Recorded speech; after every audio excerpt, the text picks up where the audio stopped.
After 2 hours, we finally reached Central Station. We plopped our luggage at our hotel and headed over to our first stop, which is Bandai Junction for the Bandai Farmers Market. There was, of course, people selling fresh produce and a lot of really interesting food and beverages stores, so we decided to eat our lunch here. First thing we bought was these 2 giant-ass cookies. Like, Cookie Monster is just quaking right now. It was also vegan and it was just really good and filling. Next was this chicken paella, which was pretty interesting, but Asia fried rice is still better, I'm sorry. There was also this fresh lemonade that was on sale, so we decided to give it a try as well. Fudge! Cold!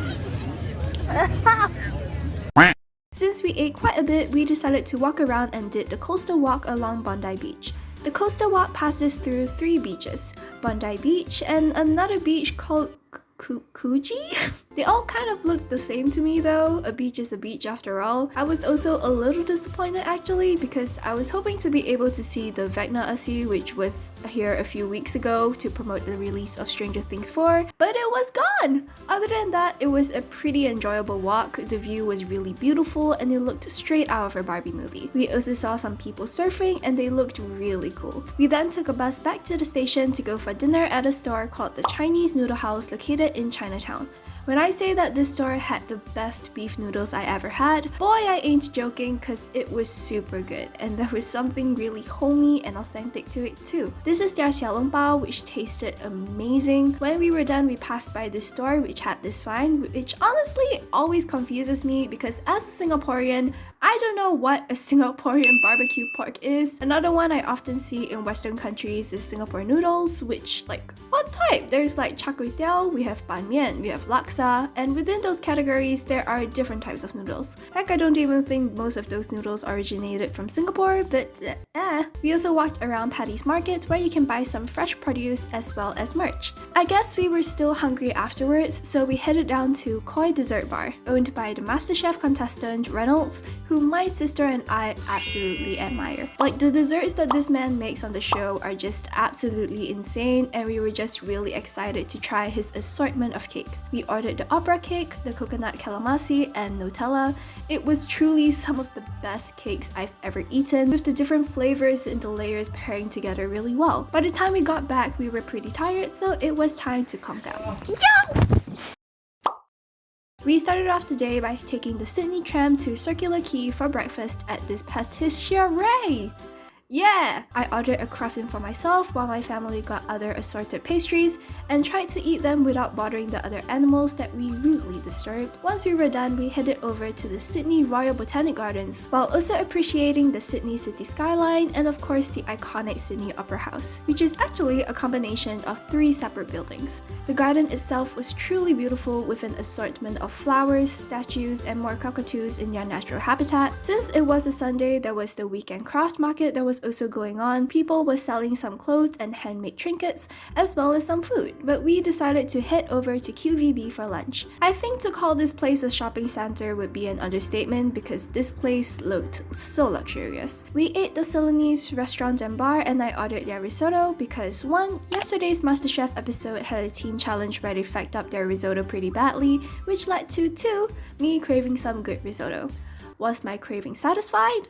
Sorta. I'm not even a really big fan of Chinese porridge, so I don't know why I wanted to eat risotto, but it was still pretty good. During the time we went, there was also a promotion where you can visit some museums for free on weekends, so we decided to take advantage of that and headed to the Justice and Police Museum where you learn about the different criminals that once lived in Sydney and the Hyde Park Barracks. The displays were pretty cool, and while I did find it really interesting to learn more about the history of the place that I was staying at, I was also admittedly a little bored, but I think that was just me being tired after a long day of walking. For dinner, my dad was craving some shao rou, so we went to this restaurant in Chinatown and their char siu was so good.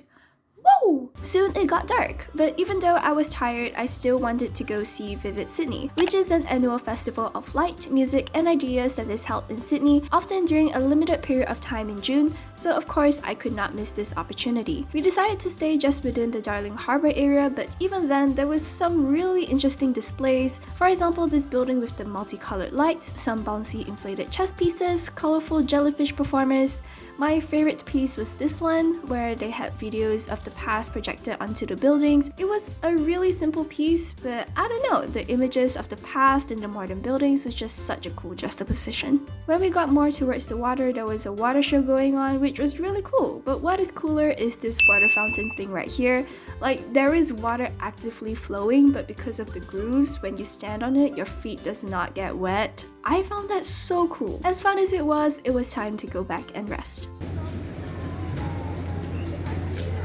For day 5, we headed to the Boon Cafe for breakfast, which is a cafe that specializes in Thai food. I ordered their pork skewers with sticky rice, and it came in a plastic bag with this bamboo cup. Like the idiot that I am, I actually took out the rice from the bag when you're supposed to eat it in the bag itself. But either way, the food was really good. Like, look at my clean plate. Then we headed over to the place that my dad was looking forward to the most, which is the Sydney Fish Market. The seafood in this place was truly really nice and fresh.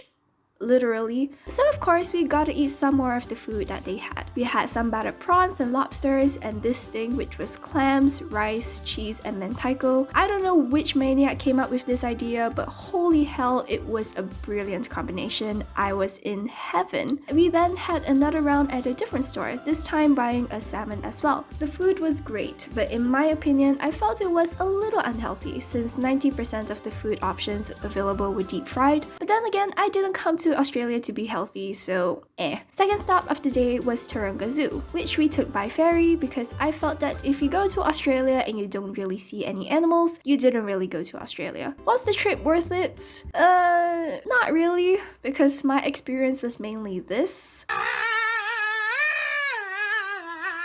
It was a public holiday on the day we went, so I guess that's why there were so many people. Also, for some reason, there were a number of exhibits that were empty, maybe because it was in the winter. But I wanted animals, and I did get animals. I saw a koala, You are my honey bun sugar plum. a snake moving for the first time, since usually the snakes in Singapore Zoo are just iguanas, turtles, lions, capybaras, goats, RJ, and of course kangaroos, which was just so freaking cute! Also, we saw this adorable animal. Like, look at how much sass it has. Slay Queen! When night fell, we headed over for dinner at the Chinese noodle house again to try their other dishes. We ordered some of their dumplings, their fried eggplant dish, and their suan la tang. Or usually, I don't really like suan la tang because I don't like sour and spicy things, but for some reason, I actually really like this dish. It was just so comforting. 10 out of 10 recommend this place to anyone who is visiting Sydney. It is still not very late, so we took the train to Circular Quay to see the vivid Sydney lights. Here, the lights weren't as grand as the one at Darling Harbour, but they were still really cool. And you're also able to see the Sydney Opera House as it lights up. We started off the day by taking a ferry again, this time to a place called Manly, where we had breakfast at a Swedish cafe. I ordered their vegan cinnamon bun, and other things we ordered was this rhubarb cake and their sandwiches, which has the crispiest sourdough I've ever had. It was so good. We didn't want to waste our 40-minute ferry ride here, so we took a walk around the beach. There wasn't much, admittedly. I mean, the sea was really clear, the weather was really nice. It is a beach, so it can't really go wrong. It was still really early by the time we were done, so we took another ferry to Watson Bay and ate at Doyles restaurant. It was a pretty pricey, not gonna lie, but since it was our second last day here, we were trying to spend most of our money. Their garlic bread was amazing. We also ordered these battered shrimps, which were stuffed with some vegetable filling. It was awesome, and had some seafood chowder and seafood pie. It was near the sea after all, so they sold mostly seafood. To walk the carbs off, we trekked around the area and was rewarded with a bird's eye view of the amazing city skyline, and also saw some cute colorful birds. The scenery was also really beautiful, and the water was just so blue, like See the line where the sky meets the sea, it calls me. Soon we were getting tired, so we decided to hit back and saw a wild pelican for the first time. I was so mesmerized. It was like I was in Nemo. When we got back, we decided to get these Emperor cream puffs since they were always long queues when we passed by the previous day. They were pretty cheap for the whole box, and they were piping hot, so it was really shook in the cold weather. We then headed for dinner at a nearby restaurant for some more Chinese food, which was pretty tasty, not gonna lie. Like, look at that crispy skin on that chicken. And since it was our last night here, we also went back to Quay. The menu this time was different, so we tried some other desserts, including moss, which was so good. We also saw his brother who was helping out, and I also saw Reynolds himself as I was going to the toilet. I didn't say hi because it looked like he was busy, but I was so starstruck. But anyways, it was a good time. Oh yeah, and I also tried Tim Tams for the first time.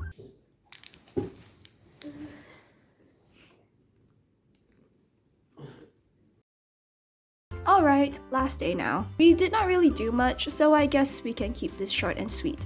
We had breakfast at this place called Pancakes on the Edge at Darling Harbour. Since the other time we went there were pretty long queues. I ordered their bacon and hash, which to be honest didn't taste that great. I felt it was really greasy and there was no flavor for some reason to the potatoes, but their pancakes were pretty interesting, I'll give them that. We headed to QVB again, but this time is to go to a bookstore which had 3 levels? I was in heaven! Nothing really caught my eye, but my sister bought Reynolds' cooking book, and finally we headed to the airport to catch our flight. The airport itself was pretty dull, a lot of the shops were closed, hence why we were there pretty late. Either way, it was time for us to end the trip and go home. Hello! So it's been over a month since my trip to Australia, and honestly, I had a lot of fun and I was just really glad to be able to film it and just share it with you guys. I'm really sorry if I sounded really off during the voiceovers because I had COVID during the time of recording it. I still have COVID right now. It's a topic for a whole other video. But yeah, thank you guys so much for watching. Hope you guys enjoyed this video. If you did like it, don't forget to like and subscribe, and I'll see you guys next time. Bye!